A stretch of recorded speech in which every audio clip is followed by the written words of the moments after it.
Hi hello అండి, రైతు మిత్రులకు నమస్కారం. ఇప్పుడు మిరప తోటకు వచ్చాను.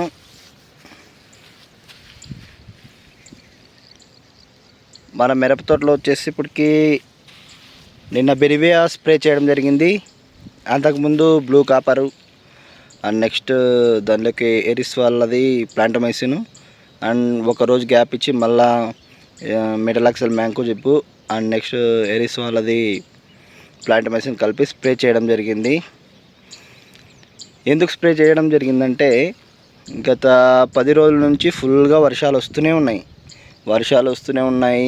ఎక్కువ భూమిలో తేమ ఎక్కువ శాతం ఉండడం వల్ల కాడకుళ్ళు వచ్చి చనిపోతున్నాయి మొక్కలు. సో అందుకని 2 టైమ్స్ స్ప్రే చేయడం జరిగింది. అండ్ నిన్న బెనివియా స్ప్రే చేశాను. ఈరోజు కూడా మళ్ళా పొలానికి రావడం దేనికి కారణం అంటే,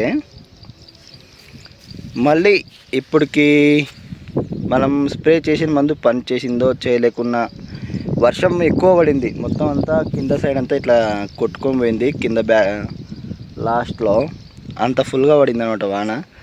సో అందుకే ఇంకొకసారి కూడా వేద్దామని చెప్పేసి బ్లూ కాపరు కలిపేసి తీసుకొచ్చుకున్నా. మీరు ఇక్కడ చూడగలరు.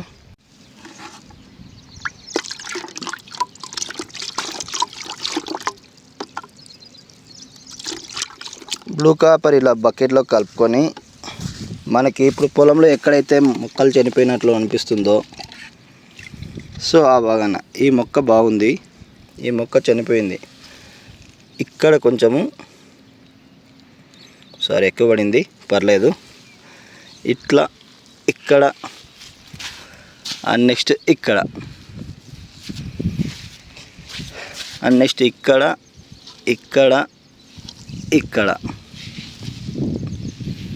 ఇలా పోసుకోవాలండి. మనకి ఏదైనా మొక్క చనిపోయినట్లయితే ఆ మొక్క నుంచి అక్కడ 3 మొక్కలకు అండ్ నెక్స్ట్ ఇక్కడ 3 మొక్కల వరకు మందు అనేది ఇలా పోసుకోవాల్సి వస్తుంది. ఇలా పోసుకోవడం వల్ల ఏమవుతుందంటే, మనం మిరప తోటలో ఉన్నటువంటి ఏ మొక్క అయినా కూడా సేమ్ అదే కాండం కుళ్ళు తెగులుకు గురి కాకుండా ఉంటుందన్నమాట. సో అందుకే రైతు మిత్రులు గమనించగలరు.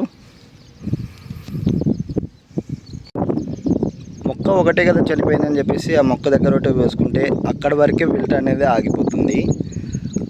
అండ్ నెక్స్ట్ వేరే చెట్టు దగ్గర కింద లేదనుకో, అది వర్ష ప్రభావం వల్ల కానీ మనం నీళ్లు ఇడిచినప్పుడు కానీ దాంట్లో ఉన్న ఫంగస్ బ్యాక్టీరియా అనేది వేరే మొక్కకి వెళ్ళి అక్కడ కూడా కాండం కుళ్ళు అనేది స్టార్ట్ అవుతుందండి. అందుకే ఏదైతే మొక్క చనిపోయిందో ఆ మొక్క నుంచి 3 మొక్కల వరకు, మళ్ళీ బ్యాక్ సైడ్ 3 మొక్కల వరకు పోసుకోవాల్సి వస్తుంది.